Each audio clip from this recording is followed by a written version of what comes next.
At this point, I mean, we're pros, man. We're old school. We can do this in our sleep with our Yeah. hands tied behind our backs or something. Now, who got into our houses and tied us up like that? That's a question we need to, I need some better. I thought about getting those like cameras like inside my house, Mhm. to like, be able to like check on it when I'm not there or whatever. But then I just like pretty quickly realized like the majority of what would be captured by that is just me looking very odd, I just do lots of weird things in my house when nobody else is around, like everybody. And it's like, Yeah. why would I want a video recording of that? Do you really need that? But Do we need SR fapping on that's camera? right. Like who is Yeah. going to who is gonna actually, how does that better our world?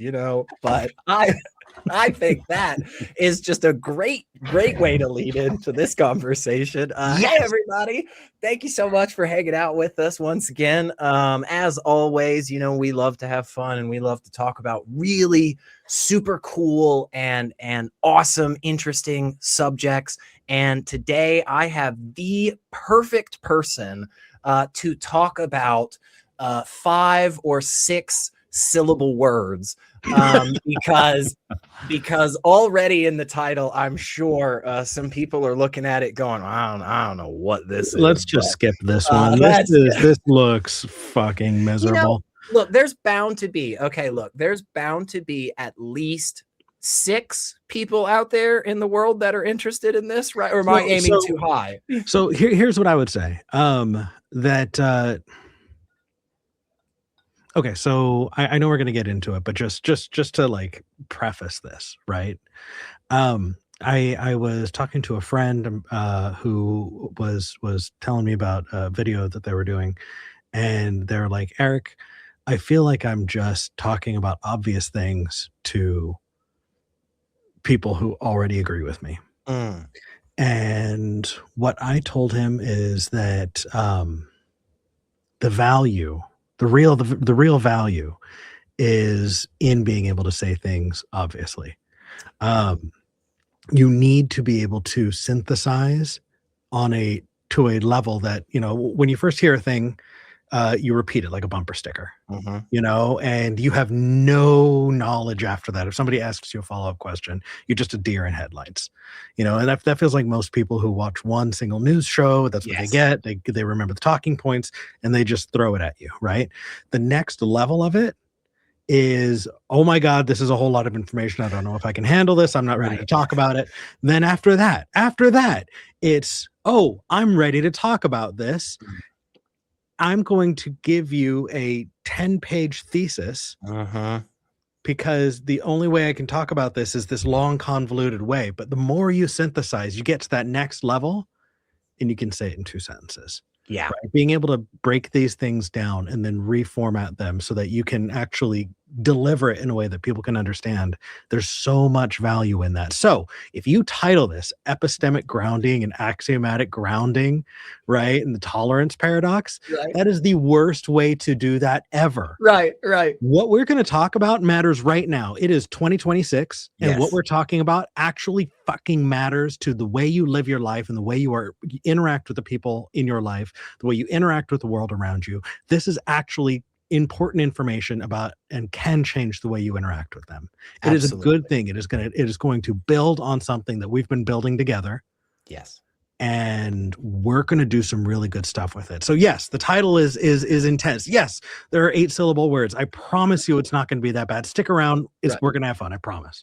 Well, if you are not already excited and ready for this journey, let me just tell you a little bit about our awesome guest today. Oh no. So Eric Murphy is one of the OGs, I think, in this space. Has been around for, is it 10 years? Over 10 years. I 9 mean, years. 9 years. 9 years, right? Okay, Mhm. so right at about a decade. Has thousands and thousands and thousands of hours, more of your life than you probably ever thought was going to be the case, of talking with believers of many stripes, You have had many interviews. You have done debates. You have done discussions at events. You have done so much for so long, and are currently running Skeptic Generation, a Mhm. call-in show that happens on Sundays at 11 Central, 9 Pacific. Am I right on that? Did I do the You got it. conversion right? Yeah. Oh, thank gosh. Nice. I always mess up time You zones, nailed man. it. I You swear. nailed it. But you have been doing that now for 3 years, 4 years? So it's 4 years, but the way that the seasons work is I Mhm. start a new season in January Right. and that season ends. We're in season 5. In season 5. Wow. Yeah, we Okay. started in the fall of 2021, I believe. Wow. Yeah. Wow. That is amazing, man. So you have definitely mucked around in these conversations. Yeah.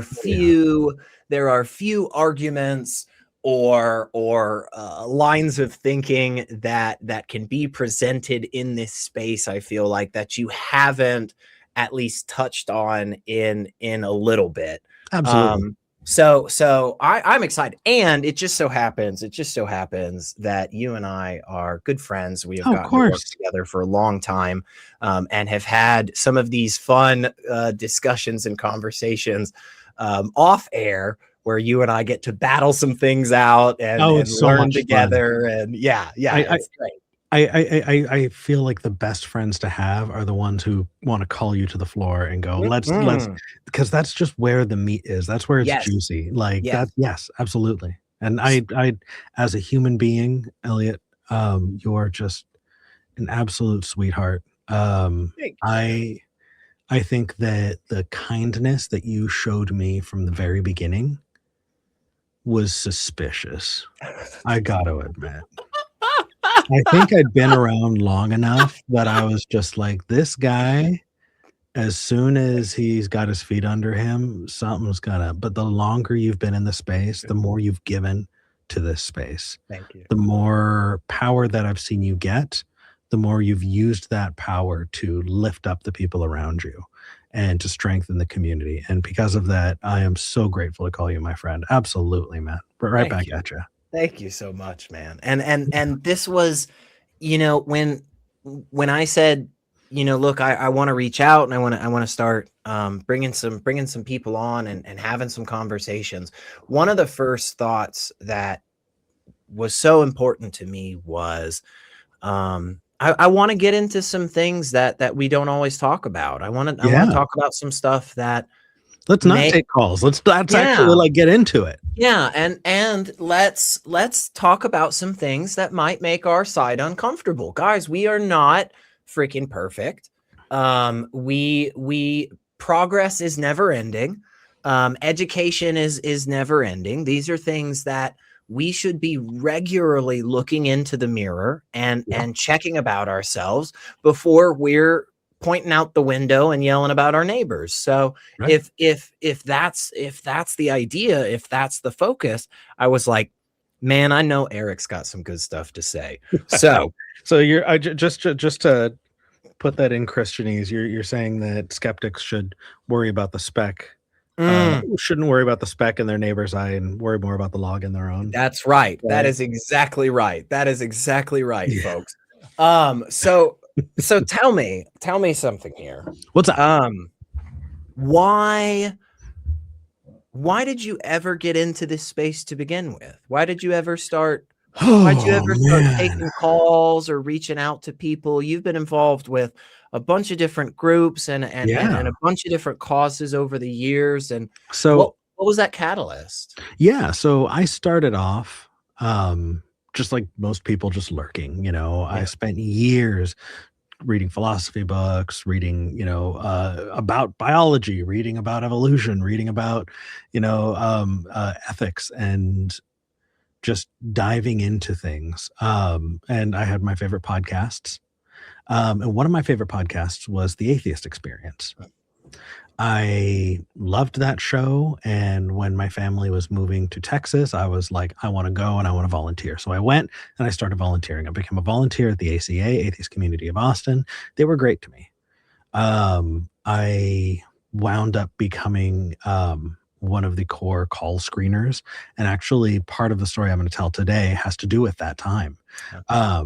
But I became a call screener, and then one night, our producer and audio engineer Vern and Mark, they were talking to me and my friend Jamie at the time, and they said, "Hey, we have all this equipment, we have this whole studio, and all we do is use it for 2 hours a week, but we're here. Have you ever wanted to do a show?" And I was like, "Yes, absolutely." And I didn't know what I wanted to do it about. First, it was going to be about the news, and it was going to be sarcastic, but I'm really not that funny, and then it was going to be about, deeper dives. And I realized I'm really not as deep as I thought I was. And then I thought, well, what if I do a call-in show? Vern actually brought it up. He said, "Hey, we've got this phone line system," right? This was before you could do this all on the internet. Mm-hmm. He said, "This is a tens of thousands of dollars system. No one else has this. Why wouldn't you use this?" Right. And so we're like, okay.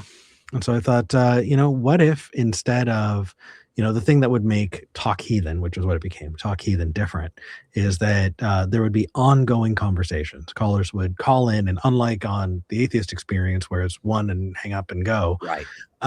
We would be able to have return callers who we could then go into more depth, right? Because most of the time a caller calls in and you have like that 101 level, Right. basic baby's first philosophy conversation. Yeah. 10 minutes max. And then. Yeah. Yeah. But if you ever want to get into the next step, you're boned. So the original impetus behind Talk Heathen was having those follow-up conversations. And then after that, it kind of, became its own thing. But as I found my voice, I found that what I wanted to do was I wanted to show what active listening looked like. I wanted to show what it took to get the other side to listen. And often what that is meeting them where they are, reflecting things back at them so that they can say, "Oh yes, this is what I mean," or "not what I mean." Being that honest interlocutor. A big piece of that is generosity. You need to be generous and give them the benefit of the doubt. And when you do that, people open up, and you're able to have that conversation with that family member on Thanksgiving and not wind up ending those relationships. Right. That takes time, though. That takes time and effort. That is tough. Yeah. So yeah.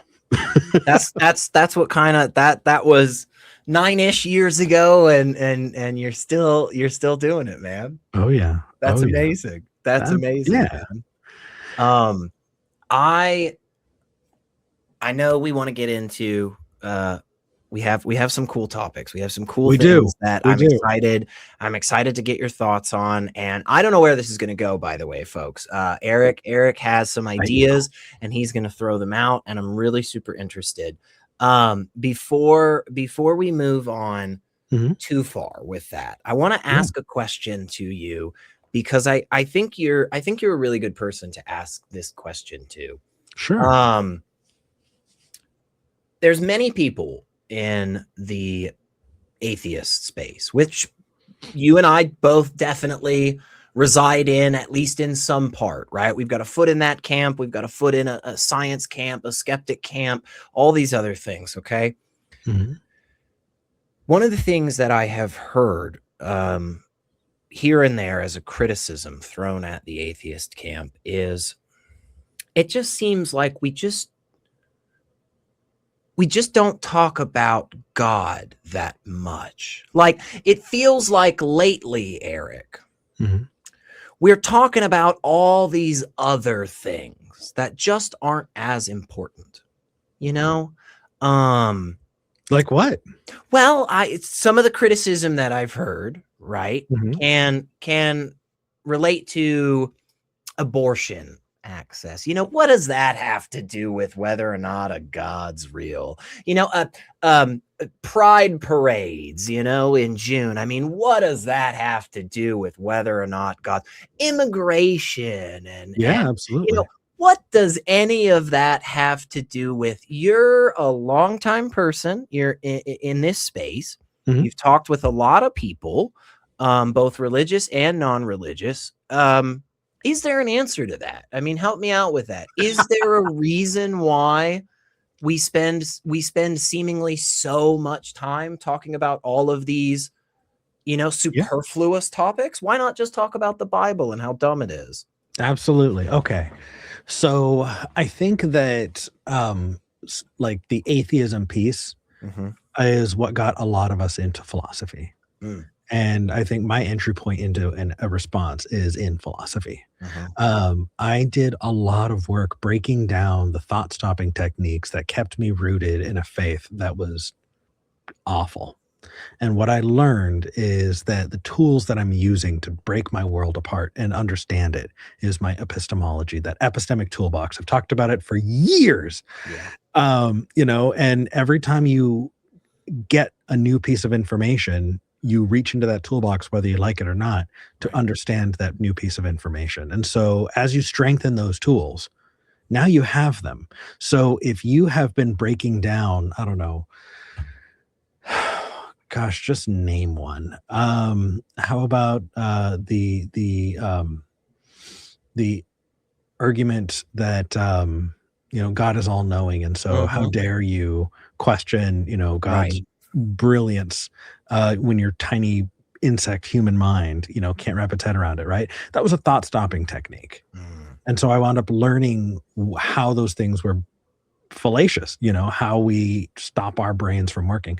And so, what a travesty, what a waste to spend all of this time building up this toolbox, to not use it everywhere. Mm. And the real tragedy is that there are skeptics who don't. And Right. that makes them not skeptics. Yeah. The fact that you answered the God question, good for you. That's fantastic. Now keep Totally. using that toolbox. Yeah. Um, I think that baked into religion, at least the religion that I knew growing up, it had everything to do with politics. It had everything to do with, I remember my stepdad saying when I was too young to understand what it meant, that AIDS was God's punishment to gay men. Yeah. I needed to understand what all of those things meant. And you better Right. believe that I asked the wrong people for those answers. And Yeah. over time, you build out this understanding of the world that is shaped around your religion. And so, yes, you deal with the God part, but now you have everything else that was hinging on the God part. Right. And so Right. it's all just floating out there. Are you like, okay, I remember thinking to myself, we are good because God made us good. He put Right. through the Holy Spirit, we act like good people. Yeah. And so once I started really breaking apart, I don't think I believe in God anymore, which means I don't believe in the Holy Spirit anymore. Oh no. Uh-huh. Why is anyone good? Uh-huh. What is goodness to begin with? That drop off of morality entirely. Yes. Yes. Morality doesn't have to do with God necessarily, but I needed to just really reshape my understanding of morality and ethics in the world and my place as an actor in a moral or Mhm. ethical framework. All of that stuff was necessarily the next steps you would take after coming to that God conclusion. So Yes. when people say, why don't you talk about it? Bitch, I am. You just Mm. haven't caught up enough to figure it out yet. I love that. I love that. And I'm glad you mentioned morality there, because that was a huge thing for me when stepping away from the faith. Reconciling that there were consistent moral systems that Mhm. existed out there Yes. outside of, well, God tells me what's good and bad. That was a big deal. And it sounds like, what you're saying here is, pretty plainly, the reason we talk about these other things is because they are in fact fundamentally tied together. Yeah. Like, just like you were saying with, back in the 80s, the way that our country handled, the AIDS epidemic, the way that people casually talked about it, at the grocery store or around the dinner table, like, there was a lot of this this fundamental religious mindset that was playing into it, even for people that may not necessarily be in a faith-based organization at the time. Actually, worse. I think it's worse. So as an ex-religious person, all of these political views were wrapped up with a bow. It was in a basket. Here you go. Here are your views on all of these things in the world. And so when we needed to get rid of the basket, we needed to find all of these things. It is a very humbling experience to go, fuck, my whole understanding of the world wasn't correct. And I may have hurt people, right? Yeah. The lifelong skeptics may not have had to do any of that. And because of that, they can still be just as fucking stubborn and just as unable to understand that they could be wrong as a heavily entrenched religious person, because the work of, breaking things apart and going, oh, I could be wrong. Oh, I need to learn more. Oh, I need to have the humility to step back and say, hey, maybe I got to start at square one. We did that in leaving our faith, but lifelong skeptics, lifelong atheists often don't. Right. Like, yeah, I'm just saying the same thing over again because it's so important. Like, some of the most frustrating conversations I've had with some of the most intolerant, intractable people have not been with religious folks. It has often been other atheist skeptics who are worse. Okay. So then that's a fantastic way to get into this, man. What is it that is on your mind today with axiomatic grounding, our epistemological, viewpoints? Like, what is this glaring issue that we're overlooking or we're missing or help me out, man. What's going on? Sounds good. So when we talk about, I'm going to start with epistemology because that's the thing that I feel like everyone in our space already understands. Right. Your epistemic toolbox, the thing that you reach into to pull out the tool to understand the world around you. That is a tent pole. It is a tent pole to help you, create this structure of the world around you. So we've got that tent pole. We've also got ontology. What is? Right. It's just what is. Right. You use your epistemology to understand ontology, but that's two tent poles. Yep. And way too much of our community think that's the only thing. Okay, there's more. There's something else. Yes. Okay. Yes. Axiology. Okay. What axioms are motivating your choices? So for you to say that you are Spock when you're using your epistemology to understand the world is insane. It's insane. Okay. Everything that we do is based in an axiomatic framework. Right? Now let me break that down so it doesn't sound like Spock is saying it. Please. Right? Okay. So one of the easiest examples for me is when I think about, okay, I think that being open to being wrong, changing your mind because the evidence is leading elsewhere, right? You're evaluating the evidence, you're open to changing your mind. That is a value that I have. And that's a value that you have. Yeah. And I think that a lot of people in our space just expect that value is everywhere. And it's not. It's not. So we have this value of following the evidence where it leads, right? What is a counter value to that? What is a different axiom that runs in opposition to that? Faith. I could think of just believing something for no reason, or a specific kind of faith that makes me think about. So I want to give people like tools to study, right? Yeah. If you look at Kierkegaard had this ideal, this knight of faith. And one of the values of the knight of faith is that you believe because you believe, even when you don't have evidence. He saw strength of character in someone who's willing to believe, even when there was no good reason to. Right. There are a lot of Christians out there who value that. They view that as a strength of character to believe, especially when there's not a good reason to. Okay. So that is an axiom that is wholly different from one that we hold. And so when we're talking about, oh, what do you believe and why? Mm-hmm. We can expect some people to there's the expectation on one side that, oh, follow the evidence wherever it lies, right? Right. There's a humbleness to it, humility to it. And then the other side, which would be, I'm going to believe what I believe because it's the right thing to believe, and I am a better person because of it. These axioms shape everything. They shape the direction that you move. They shape your epistemology. They shape the way you understand the world and what is.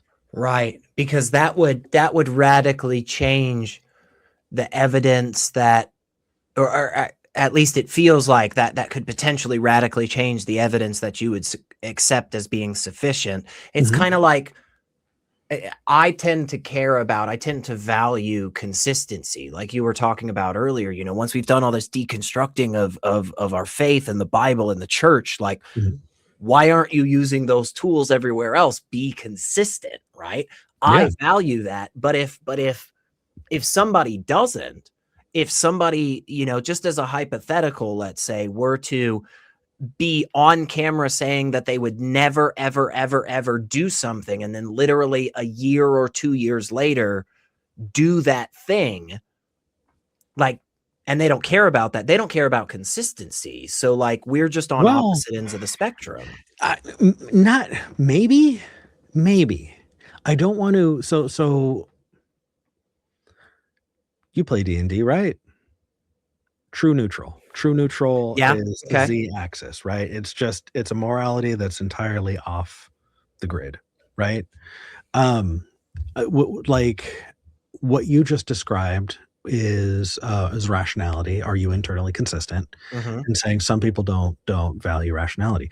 Well, some people are in their minds rational, but because of their axioms, that rationality just led them in. It's not that they don't value rationality, it's just that their rationale took them in a totally different direction, Okay. right? So Okay. if you believe in ghosts and you have a framework in your mind for how ghosts exist in the world, then it is entirely internally consistent for you to come to the conclusion of ghosts because that's in your framework. You are Right. being rational if that is where you're at. Right. Or, in atheist skeptic philosophy spaces, right, we might talk about, maximal well-being. Mm-hmm. Okay, cool. Well, if we're not investigating the axioms, then we can come to totally different conclusions on that statement. About 'Cause what that means. yeah, Right. because I could be saying maximal well-being for everyone and anyone who comes in.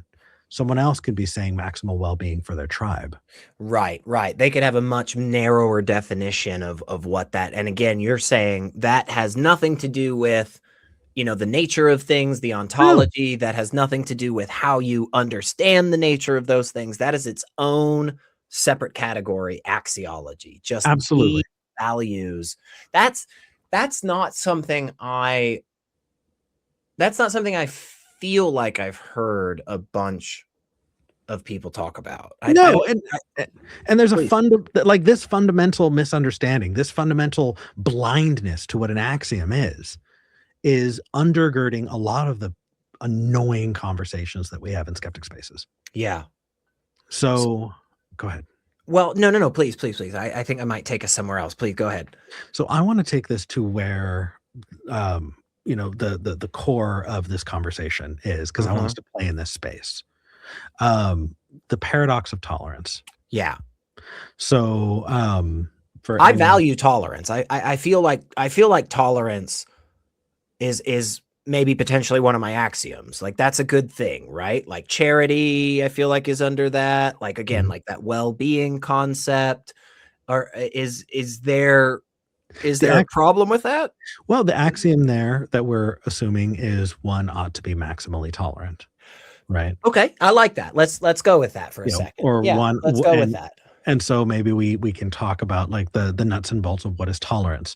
We're not talking about, I'm uneasy, whatever, no, like, we need to have some stronger definitions. Okay. Tolerance is your ability to accept viewpoints that are not your own Mhm. and accept people who have different viewpoints that aren't your own. Um, Acceptance we can get into later or whatever, but really it's Okay. including people not like you. Yeah, I think that's Right. basic. That's a basic Yeah. definition that seems to make sense. Okay. So, Okay.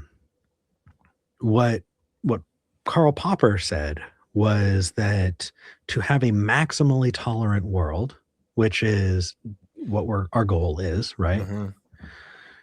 You need to be intolerant. Well, that sucks. Yeah, Wha- it feels like on the face that's not gonna there's gonna be Yeah. something there. And why? Okay. Why, right? You need to be intolerant of intolerance, right? There's a So, limit to what you can accept into your society, because if you bring certain axioms into the society, they just fundamentally disagree. Is that well, no, fuck disagreeing. Disagreeing's fine. But okay? someone has, if somebody has an axiom of I need to punch people in the face, and you bring them into your group and they start Everybody's gonna punching get people in the Yeah, face, everybody's gonna get punched. Yeah. then you're going to lose people. They're going to leave the group because they don't Right, want to get right, punched in the face. right. Trying to keep Mr. I want to punch people in the face in your group is going to make your group not maximally tolerant because you've allowed intolerance in. Okay. Right? Okay. I'm following. I don't want this specific ethnic group in. That is intolerance. In order to have a maximally tolerant world, you need to keep that toxicity out. You need Okay. to keep it out. Okay. Now, here's the thing. I feel like this is now we're at the 101, right? Now we're at the beginning here. The beginning is skeptic spaces, right? Discord groups, Facebook and blue sky threads or whatever, X, of people just stroking their beards and going, oh, it's a paradox. We're never going to get over it. We're just stuck this way. And that's bullshit. The reason it's bullshit is because all you're thinking about is epistemology and ontology. Okay. All you're thinking about is what is and how to understand it. You're not thinking about your axioms. Okay. I will give you. I'll give you an example here. Yeah, help me with this. Yeah. So when I was starting at the ACA, and by the way, I was talking to Russell Glasser, who was president of the ACA at the time last night. He's totally cool talking about this. Like, this was this is not, this is not private, confidential information. Right. No, right. no. Good. We've got that coming up at the end, so stick around, folks. The dirty laundry. Naming and shaming. We're gonna bring out all the craziest of things. So stick around. But yes, please go ahead. Okay. So there was another call screener. There were several. There were 4 of us. There was me, Jamie. There was a girl named Jordan. Jordan, by the way, is incredible, just brilliant and fun. And there was another guy. He had a really unique name. Now, this guy sexually harassed Jordan consistently. So I guess I can ask you, should I use his name? It's not like it's private, but do I really want to protect a sexual harasser? No, I wouldn't feel that obligation for sure. Homos- I don't want anybody attacking anybody. I don't want any of that. I don't think you're going to give any of that doxing information. So no. Well, this guy had a really unique name. Okay. His name was I Am Love. Swear to you. I think his parents were hippies. That is a choice. Yep. And I hope that he's changed and grown as a person. And I don't know. But what I will say is that he was really attracted to Jordan. Okay. And he would not leave her alone. Yeah. He started pestering her. Not okay. No, not okay. And so she politely declined and then firmly declined, and he wouldn't stop. And so she wound up going to someone in leadership and then officially complaining to the board. Right? Now, we need to frame this in this tolerance paradox, right? Yeah. We have this person who's creating a toxic space, but we don't want to get rid of him yet. She doesn't want to get rid of him. She says, no, I'm not interested. And he pushes and she says, please leave me alone. And he doesn't. And she takes it to the board and the board says, okay, we're going to talk to him. So they talk to him. And he continues. And they say, okay, you're not allowed to come to events where Jordan is coming. right? You've lost that privilege. Mm. And he came anyway. Mm. So we're at what? 1, 2, like 6 or 7 times now this guy has been told no. Yeah. And the board is just like, okay, we're going to need to ban him from the building. Mm-hmm. And we turned to Jordan, and Jordan wasn't there because Jordan said, fuck this. This is not a safe place for me. And she left. Yeah, understandably. She wound up creating another organization in Austin, which is amazing. Just this did not stop Jordan from being just a total badass. Right. You know, when it comes to creating community and fostering, discourse that is compassionate and brilliant. And, it was Austin Oasis. I wish Jordan the best. Yeah. And I also don't think that I don't blame her for us failing her. We failed her. We kicked IM out, by the way. He's not there anymore. Or at least not as I'm on the other side of the country now, so I'm not involved. Yeah. But regardless, everyone was just so busy stroking their beards going, well, we need a maximally tolerant space. We don't want to be intolerant of IM, even though he was actively making it worse for someone there. Right. What we were doing is we had an axiom and we weren't admitting it. And the axiom was that we valued seeing ourselves as maximally tolerant way more than Jordan's safety. Yeah. We valued feeling smart over somebody's well-being. And so they left. When we knew that this person was not being treated well, we kept giving this person chances, even though they demonstrated that they did not deserve that, right? We had a value here. What we were doing is our actions were showing that we valued IM way more than the woman he was harassing. Right. The tolerance paradox, when you add in the axioms and you start making decisions consciously of what your values are, you start to realize that the tolerance paradox is not a paradox. It is a canary in the coal mine, and it should be telling you, hey, who are you valuing? Because if you have somebody that is punching people in the face and you're just tearing your hair out, crying, going, what am I going to do? I just want to include them. What you're doing is valuing that person more than the well-being of the people who are going to leave because you let them in. Right. And you're not actually creating a space that is, in fact, tolerant. Well, you're making it tolerant of people like I am. You're going to get more people like that coming in.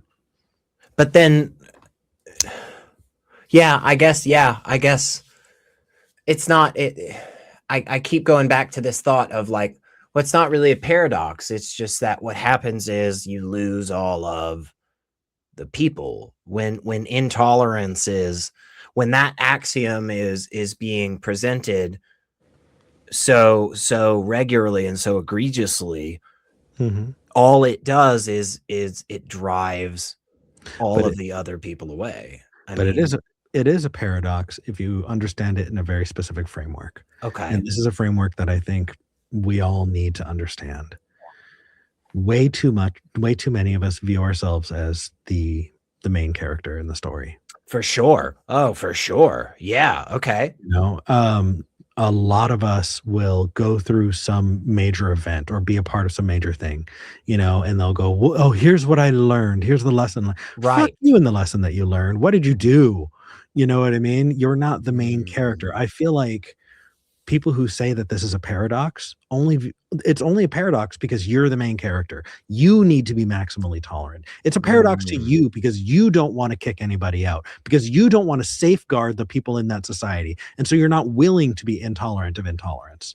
Yeah. It is only a paradox because your feelings about yourself are more important than the actual well-being of the place. Right. At the end of the day, truly, as uncomfortable as it may be to admit, your axiom on that hierarchy list, your axiom right at the top. You're right. Yep. Right. How am I perceived? How am I being viewed in this moment? Look at me. I'm so gracious. I'm so tolerant. Okay. Well, I think I think I'm on board. Okay. I think I'm following. Okay. But here's what I'm gonna do. Here's what I'm gonna do, because I know there's somebody out there right now that they're wondering this. How does this relate to us today? How is this? What's I that am through so line glad there? you asked. Yeah, yeah. Tell me about this. What are we getting wrong? Are we Yeah, are we just blind to axiology? I mean, we are. And this line of thinking has fucked us, dude. I'm sorry if can't cuss. Can I cuss no, on your you're show? fine. Yeah, you're fine. You're Okay, fine. we are in a bad way because we did not learn this lesson when we should have. Okay. Let me tell you about the paradox of democracy Mm. or the paradox of freedom. Because Karl Popper took this line of reasoning and he took it elsewhere. He said, how can we have a maximally free world? How can we have a world that has the most democracy? Right? The paradox there is that to have a free world, you need to gatekeep out tyranny. Yeah. Okay. That makes sense. So, can people be free to be tyrants in a maximally free world? No, you can't. You can't. And the quote is that a democratic society, right, could vote a tyrant into power. Yeah. And that is the problem, right? He said that you would make the bully free to enslave the meek if you valued bullying enough to keep it in, right? A maximally free world, a democratic world, is one where we keep out tyranny. And we are in a world where there is a growing consensus toward tyranny. We are in a world where there is a growing consensus toward, strongman politics, towards fascism and dictatorship, right? And all of those things we have kept here. We've safeguarded other people's want towards tyranny because I think we valued wanting to keep them more than we did keeping the place safe. Right. It's that we valued the bullies more than the meek. Yeah. Yeah. We had that idea of we wanted the playground to be open to everybody. We don't ever want to tell anybody that they can't join the playground. And so what happens is it gets overrun with people kicking sand in other people's face. Yeah, and when you keep out the bullies, the first thing that they want to say is, well, you don't have a maximally free place because I can't be in it. I mean, I guess they're right. Yeah. I mean, I guess that absolutely. criticism is true. Yeah. Yeah.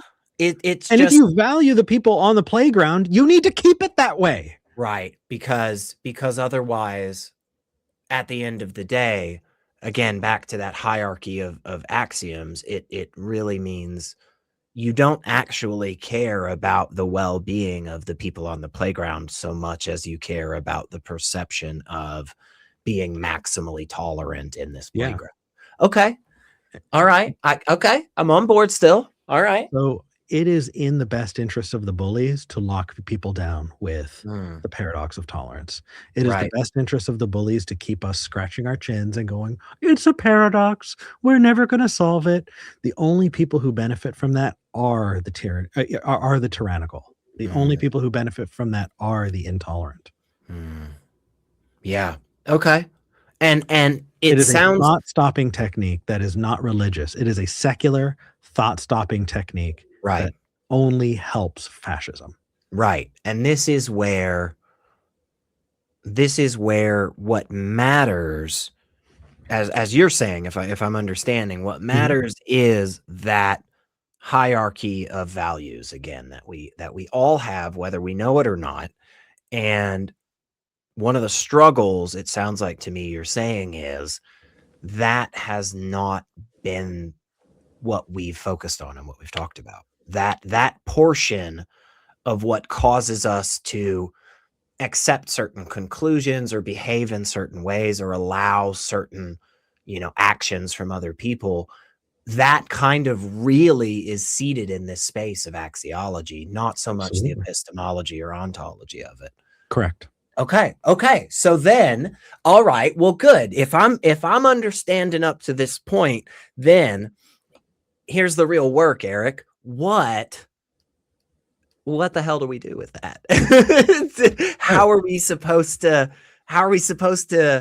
Like, dude? I can't. I can't force people to value well-being of others. I can't like make somebody care about consistency or empathy or what do I do? Well, so I think that there are a couple of things that we can do and should do. An ongoing conversation that I can't stop getting away from is managed opposition. Okay. Yeah, explain this. Do you know what managed opposition is? I think I understand a little, but explain it to me. Sure. So Vladimir Putin is really, really good at, and Kim Jong-il is really, really good at having managed opposition. When Putin runs for his fucking 30th term or whatever as president, somebody runs against him. Yeah, technically, somebody runs against him. Yeah. Right.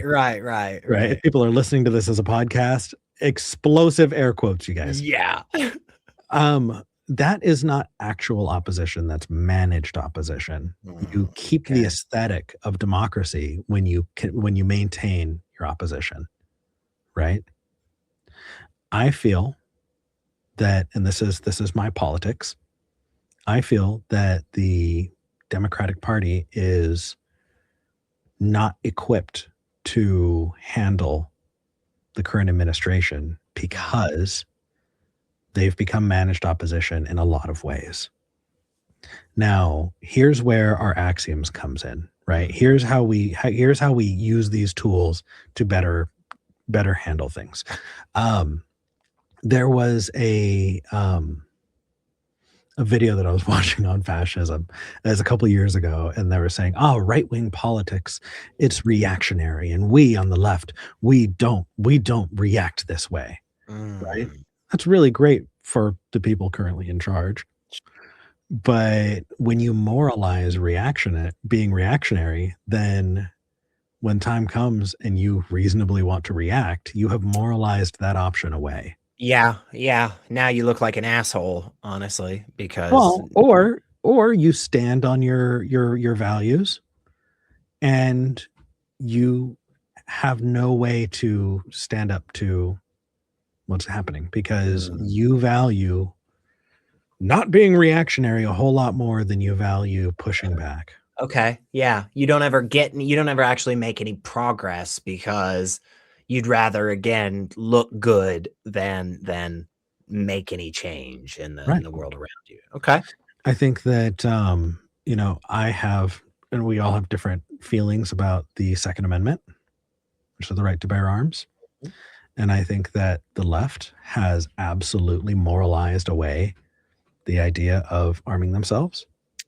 Yeah. I think that's pretty fair. That's a pretty fair assessment of kind of that camp's view. Broadly speaking, if somebody says to you, "I'm on the left" in some capacity, right? You're pretty much expecting what their answer is about gun control, right? Absolutely. Yeah. The thing that people talk about with the Second Amendment isn't, want to commit violence. It's about protecting yourself and your family. And if you have moralized away the Second Amendment for yourself and everyone like you, then you're the only ones who are not safe to protect your family and yourselves because you have made it more important to be morally superior. And when the option comes to you, you just don't do it. Right. When in from 2016 to 2020, the administration, at the time, removed career people from federal positions and instead put party, loyalists in charge. Right. When Joe Biden took charge for his one term, he moralized a lot of things. One of the things that he moralized was, I am going to respect the prior administrations because there is a level of respect and authority that we need to have from one office to the other. And I need to reinstitute this unwritten, respect. And so because of that, he did not take the sycophants out of power. He didn't take the loyalists out. He didn't reach out and really charge, the insurrectionists, out the way, he could have. And because of that, all he was a seat warmer. So it sounds like it's this idea that, now people are going to be mad at me, and they could be mad at me all day long. well, that's fine. That's what hey, that's what we've got comment section for, folks. Please tell us where we're wrong. Tell us how dumb we are. We'll take it. We're big boys. I'm not saying Biden didn't do anything right. He did a lot of great things. Sure. He also didn't break down a lot of what needed to be broken down. Yeah, and it's go ahead. Sorry. No, and I think it's because he was valuing his legacy and valuing how he viewed the presidency more than he did what needed to happen in order to fix that lean towards fascism. And that's exactly where I was going. Is it sounds like to me what you're saying is ultimately at the end of the day, the conflicting principles that are being held in this moment ultimately results in one where, like, hey, you don't actually adhere to this other principle. You supposedly care about one of your axioms supposedly is making this institution, let's say, neutral or science-minded or humanist in its values or whatever, but you also hold this other axiom being one of, man, I want to look, so gracious and so charitable. If to no one but yourself, you can, right. Yeah. And those two, because those two conflict, and what wins out is this, I want to look so spotless and clean type thing. You ultimately completely lose out on the other supposed principle or axiom that you hold. Am I understanding that? You got it perfectly. Yeah, I see the problem with that. I see why that's an issue. It is, and this continues, right? There are so many examples of this that it absolutely breaks my heart. I just had one in my head and it fell right out. Let me see. That's okay. No worries. It'll come to me. It'll come to me eventually. While you're thinking of that, I'll say one or two other things, because both of us can just drone on forever. But it seems to me there is a glaring issue there. It seems to me that what obviously comes from that is we end up perpetuating harm in a lot of ways that we supposedly are hardcore against. It's supposedly in our mission statement. It's the thing that is written on our mirror in the bathroom every morning that we wake up, and yet because of that other principle that we're holding that is winning out, we are just utterly failing. Yeah. So I've got another one for you. I remember it now.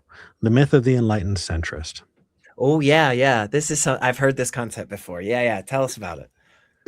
So if I was one of these people, you guys, I was one of these people. I am not exempt from this, but I thought that, the smartest people are the ones who withhold judgment, and, there are good points on both sides.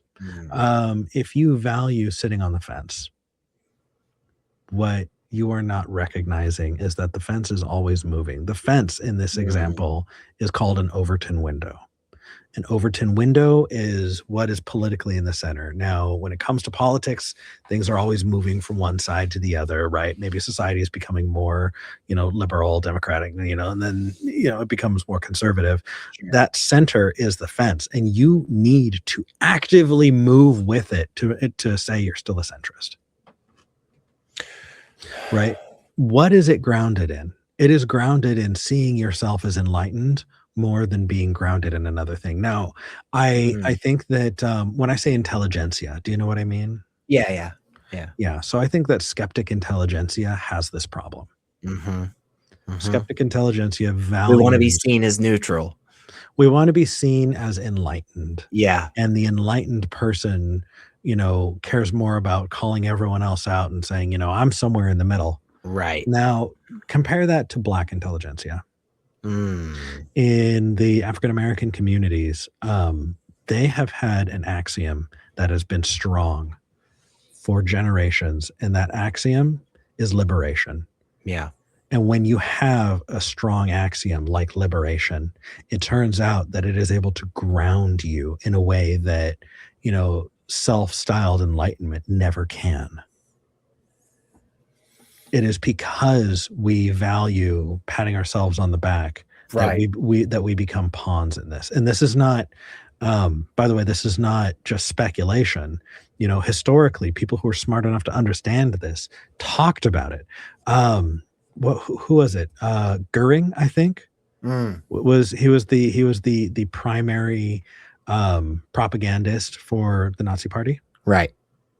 When he put together propaganda, who was he making propaganda for? Do you know who? I would think the moderates. I would think the people that maybe weren't they weren't in full regalia, but they were just kind of on the edge, right? Because those are the people you want to swing. Yeah, you don't need to recruit the people who already believe you. Right. You want to recruit the people who proudly sit on the fence. It is the intellectuals that view themselves and care more about that than anything else. Those are the ones who are prime picking. Right. Okay. I get that. I see that. But hang on a second, Eric. Go for it. Push back. Are you telling me? Are you telling me there's not value in compromise? Are you saying like I shouldn't want to listen to the other side's arguments? I mean, it feels I get what you're saying, riding the fence moves, okay, fine. But it almost feels like you're saying there's not even a reason to look at the other side. Am I catching that right, or is there something else going on? Well, so you need to really have a sit down conversation with yourself about what your values are.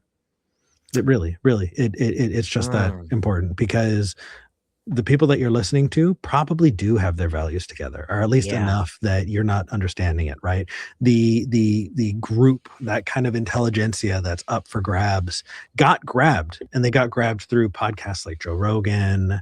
They got pulled in by, who are those brothers? The two that Weinstein, Eric and Brett Weinstein, not those guys. No. The uber masculine Tate brothers. Oh, Tate brothers. Oh, it's even worse. Yeah. Wow. Yeah. The Tate brothers, the Jordan Petersons.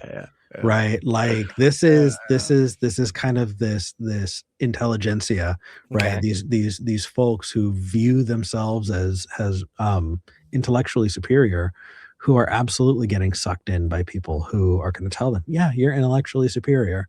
And they're just feeding them this different axiomatic grounding, right? A lot of that is in, you hold this axiom that men are superior, but they are being weakened, that masculinity is under attack. Right. Or that, the great replacement theory, right? It is not a secret. And if anybody challenges this, please do as much research as you want. Turning Point USA was a white supremacist organization. Yeah. You can look into it. You can look into what led to that, right? If you believe in the great replacement theory, you're a white supremacist. It's a white supremacist talking. It just is. It just is. You can be upset with that, but that just is. But great replacement theory is white supremacist. If you hold that position very strongly, because your job, you're a very earnest white supremacist. What's the replacement of? That's always the question. It's like oh no. They're honest about it. They're honest about it. Yeah, right. That's what I'm saying. That's why it's white supremacist. It's kind of like when somebody tells me that the Civil War was states' rights, and it's like right. States' to right do what? To Right. What's the replacement of? And then it's like, oh yeah, you see. Okay. Yeah. Right. It's the Jews, the black and brown folks. They're coming to replace us. They want to replace us as the majority, so that we are going to be under their Right. rule. Right. Right. Right. That sounds pretty white supremacist. I'm sorry. It is. Yeah. It is. And I feel like those things can be shoehorned in if you haven't sat down and thought about what your freaking values are. Right. If you sat down and said, I value ethical or ethnic inclusivity, right? I value a multicultural world, then it doesn't matter how it gets put to you. It doesn't matter what facts get brought to you. You have a value that is grounding you in wanting a multicultural world. And when people like the bell curve was a book in the 90s. Murray, Charles Murray or something. You got it. Yeah, exactly. Charles Murray used some really, really suspect, stuff that we can, you could get into, and I highly suggest people look into it. This stuff has been out there. Yeah. This stuff was discredited in the 90s. Yeah. But until it was discredited, these are facts you're being brought, right? You have your ontology. Right? Now you need your epistemology, right? How am I going to understand the world around me? I'm going to follow the evidence where it lies. And so where it leads me. And so you follow that evidence, and the end result that you come to is that the colored folks are going to be replacing you. And that they are genetically and intellectually inferior. Right. You have not grounded your values. So my call to anyone in, a secular skeptic group, have a good sit down and think about what your values are. If you're not seeing the world go your way, have you valued the optics more than the results? Yeah, that's a great question. And that leads me to this. That leads me to this place, which, I'm sorry to have to put you on the spot and try to fix all the problems in the world, but this is what you're here for, Eric. You signed up for it, so too bad. Deal with it. Okay. Yep, poor everyone else. We need to have that conversation, both as individuals and as organizations, right? I think this is what we can see across the board, both in our friends and family and in various groups or institutions that we have placed high value in. We lose sight of our values. We don't adhere to them. We find out we have other values that are contradictory to our supposed. So, okay, we're in this fucked up place. How do we effectively have that conversation where we figure out what our values are? And then after that, what if we have bad values? Are there good and bad values? What if we have bad values? How do we get good values? But first, I mean, what do we do? What is that conversation like? Do you just sit down with a piece of paper and a bunch of like adjectives on it? I mean, what do you do? So unfortunately, it can be really difficult to start to find these breaking points, right? One of the first breaking points that really made itself obvious to me was the one that I gave you, was the, I want to follow the evidence where it lies versus I value being consistent more than anything else in the world, right? Yeah. Those are separate axioms. And it took me looking at someone like they're an alien and being like, but you want to follow the evidence, right? And they're like, no. I think that if you are wondering about how to stay maximally tolerant, if you are saying, oh, I don't know how I'm going to include these bigots, and I'm going to work so hard because I really want these bigots to be a part of my group. Bro, that is your canary in the coal mine. Take a look. That is evidence that you are valuing the intolerant more than everyone else in the group. Yeah. If you're saying, how are we going to convert all the bullies? How are we going to do it if we don't talk to them? You can talk to them, absolutely. But you don't invite them onto the playground. They can be in there when they're no longer bullies, Yeah. but you don't give them chances to hurt other people because you have just prioritized them over everyone else. If you want a world without tyranny, don't waste all of your time trying to deconvert the tyrannical. What you need to do is worry about strengthening and bolstering those people who will stand with you against tyranny. You can have a different conversation. You can have a different, perspective on this. And the perspective should not have to include how many Jordans are we going to miss. By the way, if Jordan would have stayed at the ACA, I guarantee you she would have started a show 10 times Yeah. more popular than anything the ACA ever created. Yeah. Brilliant person, someone I deeply respect. I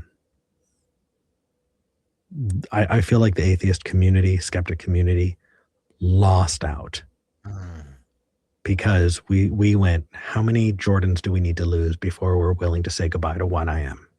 Yeah. Yeah. And so that's not a one and done thing, is what it sounds like to me, man. No. That's not like something that you just do in January and then by like April you've got it figured out, and by December you kick anybody out that doesn't adhere to those. This seems like it's an ongoing conversation. And the interesting thing is, like, I feel like our values now, I feel like this value of wanting to create a growing community, we're getting in our own way sometimes. Okay. And Yeah. I think that you want to be in community with people who want to be in community with you. Sure. Yeah. That's simple. If someone doesn't want to be in community with you or wants to destroy the community that you're in, you need to you're making a values decision. You're either going to be on the part of the person who wants to destroy that community, or you're going to want to be on the part of the people who would keep them out. But if your reaction is, well, I want to look out for the bully, that is your reaction. You have made a value judgment. Right. You're not deciding what your value judgment is. You made one. You just are too short-sighted to recognize that you did this. Right. Right. And to see the potential consequences and how that might contradict other values that you claim to have. What a gift to tyranny we give them when we stroke our beards and say, it's a paradox, you guys. It's just such a paradox. It's only a paradox because you are viewing you as more important than the people who should be protected, the freedom that should be, grown, the democracy that we are supposed to be upholding. Right? It's not just about keeping non-believers out of atheist spaces. We've built these tools. You have the tools. Now we need to use them outside of religious spaces. Yeah. The next logical place to use it is, the rest of the world that we need to understand. And now you have a tool. Now go use it. Right. This is why we're not talking about religion, because now we've learned this lesson. Let's apply it. Right. There's so much more. There's so much more than this singular question about whether or not we have a soul, whether or not an afterlife is the thing, or whether or not Genesis is a true accounting of the creation of the universe. Honestly, that isn't as important as many of these other conversations. And if you're too worried about whether or not you're going to keep the bigoted person in your group, if you're too worried about just the base paradox of tolerance, you will never come to the table when it comes to the paradox of freedom. You are never going to rise to the level to have a conversation about the paradox of democracy. And until then, hey, you've removed yourself from the board. Congratulations. Yeah. Other people who've actually worked on their values are able to come in and use you up. Yeah. Okay. So then can I? Sorry, bro. I know. No. This is great. No, this is great. No, I love this. I think there is a lot of stuff to dig in here, honestly, and we don't have enough time to go through it all. But one thought is coming to my mind now, and I definitely want to get your opinion on this, because one of the things I know that I value, and one of the things I know that we as an organization we value is working with different individuals and groups that align with our values, right? Whether or not our beliefs are the same, right? We work with people that very much believe that all dogs go to heaven and they will in fact see Poochie one day, okay? Yeah. My question for you is that okay? In this system that you're talking about, in this understanding of being effective and understanding our values and so forth, if myself and another individual, if this organization and let's say a religious organization, if we're trying to affect change in our world and we have different beliefs but the same values, can we still work together? Is that still possible? I've got great news for you. Yeah. You're already doing it. You're already doing it. That's like saying, can we possibly be moral without God? Or is there a God? No. Are you being moral? Yes. You're already doing it. You don't need to make a case for it when you're doing that. If anything, you are operating without an incredibly important tentpole that you are being more than anything else. And that is this axiom of I value a world with you in it. So let's make sure no one wants to kick you out or snuff you out. Yeah. What an incredibly important thing. And the fact that you are doing that through alliances with people who don't believe the same thing theologically, well, there's an axiom right there. What's more important? Because you can't say something is ontologically more important. Right. You can't. You can't say something is epistemically more important. Right. It's a different category. Doesn't come into it, right? It is this axiom, right? I just, you need to make some of those choices. And what you did is you said that you want to value a world with a diverse, population. We want everyone, as many people in here as we can. And the only way we're going to fit everyone in the pool is if we make sure there aren't any sharks in it. Right. It turns out that coalition building, you are aligned. You might not be aligned on the religious piece, but you made an importance decision. It is more important to coalition build than it is to snipe at people you would agree with and be in community with. Yeah. And I think that truly is what's going to propel us into the future. And I think that even though it is a difficult and long, very long, very, very long process to accomplish that effectively, I genuinely believe right now is the time to do it. Because if we wait another 5 years, if we don't start till 2040, if we wait that long, we will be so far behind, the chances of ever catching up are minuscule. I disagree. Oh, okay. Yeah, tell me. There is never too late to shrug off the bonds of tyranny. I like that. That's fair. There is never a time. It just means you'll have a different starting point, maybe. Yeah. But it is never too late. We are not moving backwards. Yeah. The fact is that, the current administration has a view that is not replicating the past. It is creating a new future. And we need to recognize that, and we need to be there to grow in the direction that we want to grow in. This is not playing catch up. We are not being dragged backwards. Because how are we ever going to march forwards if we think that if we're turned around? It's crazy. I love that thought. Let's build our axioms. Let's build what we want in the world, and let's march that forward. Let's stop getting in our way, like truly. And I for people who think that this is a doomer, view of the world, it is incredibly optimistic. But goddamn, how are we ever going to stop falling for the same traps if we don't talk about it? Yeah.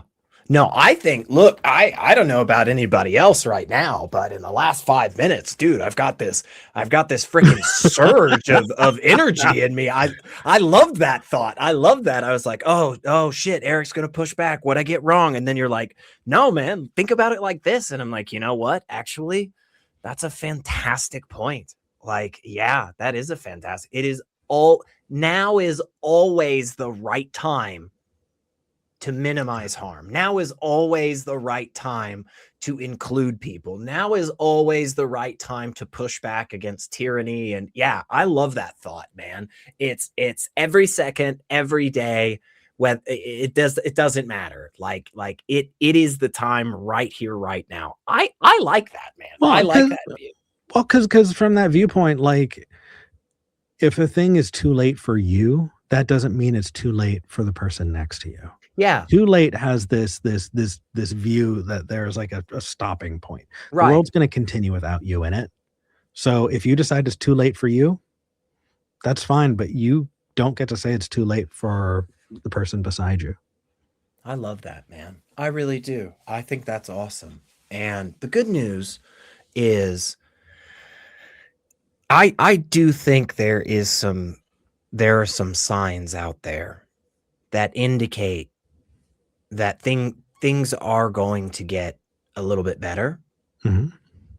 I think the struggle that many people have is more and more people are starting to recognize that we don't get there without their work. We don't get there unless they put their hands in as well and start digging, with everybody else. And I think that's a little bit daunting for people. I think people are a little overwhelmed by that concept. But it kind of sounds like from what I've been catching from you, it kind of sounds like, to be honest, like it isn't that crazy of a process to do that. One of the first things you can do, very simply, sit down and ask yourself that question: what are my values? Or just remember that if you find yourself agonizing about it, why are you agonizing? Are you agonizing because you want to make a more just world, or because you want to view yourself as the one who's making it just? Like, yeah. If we can decenter ourselves, then we can, I think we can better coalition build. And you're right. I absolutely agree with you. It is that coalition building. It is that